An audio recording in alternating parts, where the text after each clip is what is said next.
So in this video, we will be comparing 4 different cameras that are all fixed focus.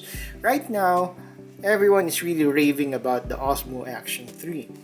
But just for the sake of this comparison, we will be comparing it with the Insta360 Go 2, the Fimi Palm 2, and the Osmo Action 1. On our previous video, we compared the Action 3 and the Action 1. And we have quite opposing results on that video. Right now, we will be comparing these 4.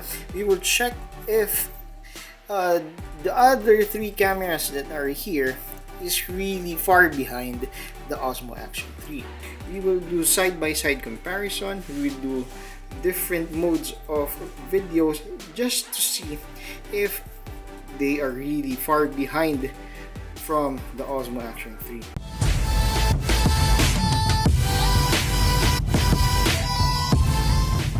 So on the first part of the video, we will use it as a vlogging cam. So we can see a real-world situation wherein you will use all of this cam. Then we will do some steady shot for all of this with similar lighting and distance from the subject. So the latest would be the Osmo Action 3, followed by the Insta360 Go 2, and then the Fimi Palm 2, and the oldest would be the Osmo Action. Now, the field of view of both the Action 3 and the Insta360 Go 2 is a bit similar, and the Fimi Palm 2 would be next, and the least of all the field of view would be the Osmo Action 1. These 3 other cams, the Osmo Action 3, the Fimi Palm 2, and the Osmo Action 1, you can use the video as it is. With the Insta360 Go 2, you have an extra step wherein you need to put that file on the app of Insta360 to use it and to stabilize that video. Also, among all of this cam, the Insta360 Go 2 doesn't have a viewfinder, so it's really difficult to see if you are in frame on your video. But since this has a very large field of view, as long as you are line of sight of that lens, you can be sure enough that you are in frame. Also, another thing to note, the Insta360 Go 2 does have this extra charging case that you can use as a remote to control the camera. The rest can be connected to your Android or your iPhone to remotely control and to remotely change the settings of each camera. So this is the Osmo Action 1, and similar with the Go 2, there is a handheld stick with some lights directly at my face, and yeah, this is how you would use it vlogging style. This is the Osmo Action 1. Okay. It's a bright light, really bright. Let's turn off the lights. As you can see, this is how it looks without the light. Let's move around. Rocksteady is on, by the way. Okay, let's turn on the light again. That's how it looks.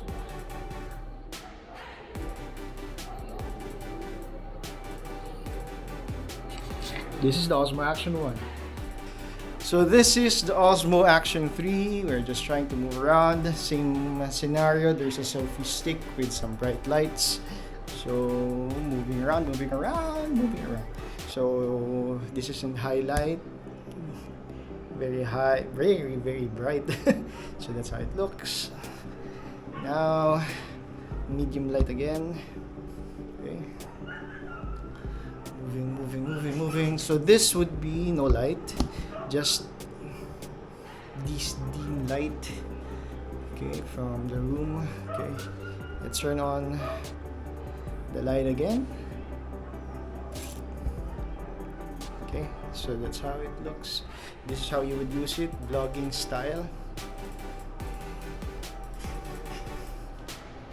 This is the Osmo Action 3 vlogging test. This is the Insta360 Go 2. Put in a selfie stick with some lights. So yeah, we just move around. So this would be quite short of a test.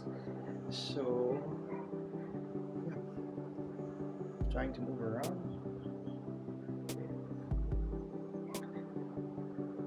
Insta360 go to. So this is the image quality of the Fimi Palm 2 handheld, and as you can see, this is what it looks like. I did a little cheat because I manually adjusted the ISO and shutter speed. If I did not adjusted these two things in the settings, my face is a bit washed out. I'll show it to you. So this is the auto mode of the Fimi Palm 2. I'm not sure why it boosts the ISO, I think at around 1600, and the shutter speed at around probably 1/60 or 1/50, which is why it's so washed out. And this is what it looks like on the auto mode. We will go back to the manual mode. So this is the manual mode for the Fimi Palm 2, and I think this is this is better compared with the auto mode. So the ISO at around 400. I'll go to ISO 800 so you can see the difference. So this is the Fimi Palm 2 at ISO 800, so we can have a comparison between 400 and 1600. So this is how it looks like. This is better compared with the 1600, but I think the 400 is more pleasing than this one. The only difference between the 400 and the 800 ISO is that with the 800, you can probably see a bit of the background, but with ISO 400, you can only see my face. You really are struggling in very low light situations. Let's try to open up an additional light so you can see clearer than before. So this is where the Osmo Action 3 shines. You have this very wide field of view that you can use for your talking headshots. And just to compare, or just to give you an example, this setup, if you are using a mirrorless camera, if you are using a very wide lens, you could probably be looking at around 300 to probably 400 grams of camera, because the lens is quite big just to get this very wide field of view.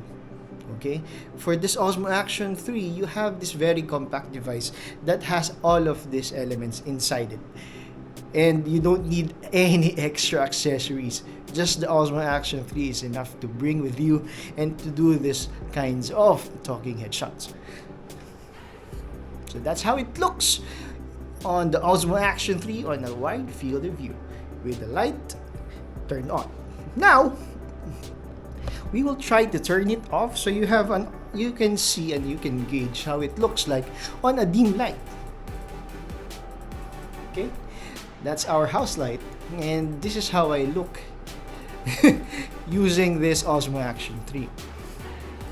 And it's still stabilized as I look at this very small screen. But if you go on a very dark spot, you can see some jitters because of the Rocksteady. It's a bit struggling on very low light conditions. Okay, that is one of the problem with this kind of cameras. It's not just with the Osmo Action 3. It's also it can also be seen on the Insta360, even the GoPro Hero 11.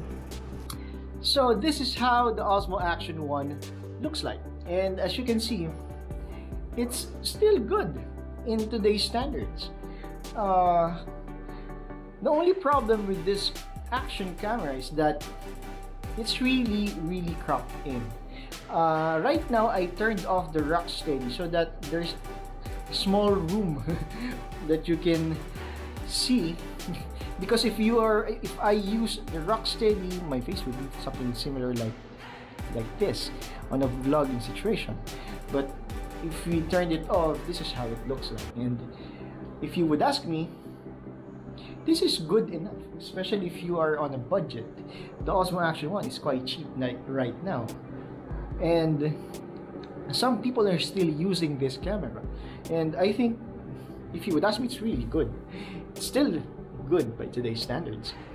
So that's how it looks like. So you can have a comparison later on with the Osmo Action 3, the Insta360 Go 2, and the Fimi Palm 2. Okay, so this is the Insta360 Go 2. So let's try to walk around just to show you how the shots would look like. Unfortunately, I'm unable to see how am I in frame or everything else. All of this is in auto mode. I'm not able to see anything of this footage is for, and that is only the problem with the Go 2. I don't know what it looks like, but as long as you are at the line of sight of this cam, you are in frame. That's what I usually do, and yes, I haven't got any problematic framing when using this Insta360. Now, the only problem with this one is it really struggles on low light. So if we turn off this light, this is how it looks like in dim light. Unfortunately, we cannot do a test outside on a bright sunny day, but this is what it looks like possibly if you are doing some vlogging with this camera. We are trying to see the video quality of each of these cameras, so hopefully you can see it clearly. Okay, so this is I'm a bit far from these cams, and roughly I'm at 80 centimeters away from each of these cams. So around 80 to 90 centimeters away. So this is how it looks. For me, I can't tell just basing on the viewfinder of each of this camera, but as I see it,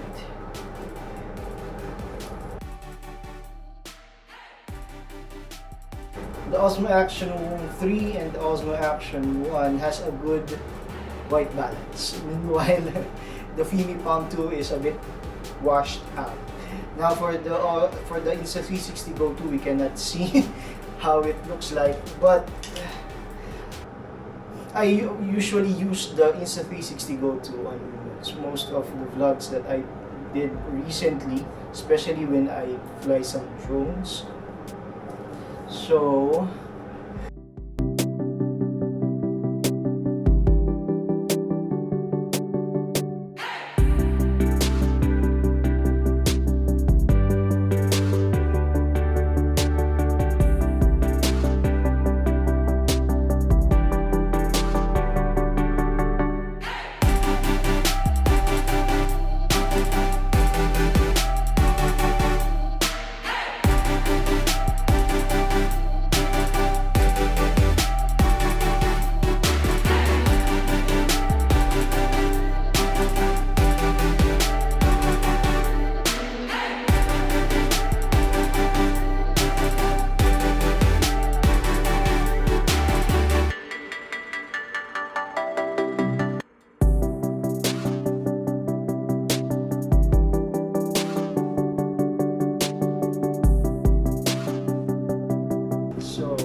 try to move closer to these cameras. I really like the Osmo Action. It's just that the field of view is really compact compared with the Osmo Action and the Fimi Palm. But I really like how it looks here. So I try to move closer to these cameras. I really like the Osmo Action. It's just that the field of view is really compact compared with the Osmo Action and the Fimi Palm. I really like how it looks here. So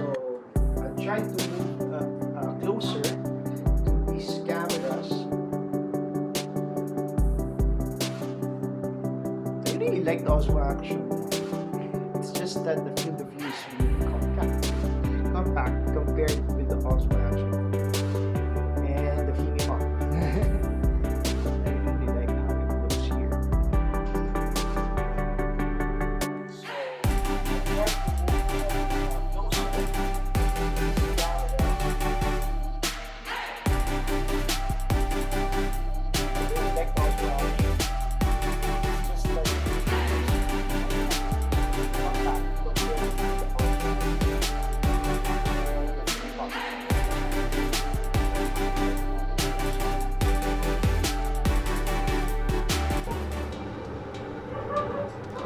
All of them are in auto mode, so that we did not introduce any other things in this test. I have here this board, cutting board that has a line.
So we have finally reached the end of this video. Thank you for staying with me, and I know it's quite long. But based on all the footages that we have gathered, there are quite a few things that we can conclude right now. The Osmo Action 1 can still shoot good quality videos as long as there is a good amount of light. However, when it is in low light situation, it really struggles. Also, when you turn on the Rocksteady, the field of view really crops in quite significantly. Basing it on the footages, it's quite tight. Next would be the Insta360 Go. It can shoot good quality video also with good amount of light, but the problem is it doesn't have any viewfinder. It's quite difficult to know if you're still in frame or you have set up your environment in a good scenario. So the footages might not be good when you look at it in post, or sometimes you're unable to use those footages because it's either you're in bad lighting condition or you are not in frame. Next would be the Fimi Palm 2. When in auto mode, it doesn't look good, honestly. But when you turn it on manual mode and you know how to set it up, you can shoot decent footages that you can actually use on your YouTube videos. The only problem really is it's that when it is turned in auto mode, it boosts the ISO and the shutter speed, making your face look washed out.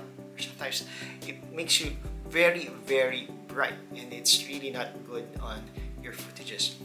Now, the DJI Osmo Action 3, there are a lot of things that DJI placed in this device. They have learned a lot of things with the Osmo Action 1 and Osmo Action 2 and place it in one device. You don't need to bring an external microphone. You don't need to bring an external screen just to see yourself when you're doing selfie mode. Everything is in this compact device. Now, the front screen is also touch sensitive. So when you do your settings, even in selfie mode, you can set up your device. Since the microphone is also in the front, you don't need an external microphone when you're doing selfie mode. Also, DJI improved the camera sensor of the Osmo Action 3 so that when you're shooting in low light situation, your footages are improved. If we have compared it with the other three cameras which are struggling on low light situation, the Osmo Action 3 has a better image. So now, we are only left with the price. The Osmo Action 1 really is cheap right now, and I think DJI already stopped selling it in their stores. But if you're looking for it in second-hand market or in the gray market, you can get it at very, very cheap price. I think it is more than half of what it was sold a few years ago. And looking at the images, that is a bang for buck, really, for an action camera. Now, the Osmo Action 3 is a bit expensive right now, especially since it is only new in the market. But if you would compare it with the GoPro Hero 11, it is quite cheaper, especially with the Insta360 One RS. So that concludes this video, and I hope this will help you to decide which one to choose as your next camera.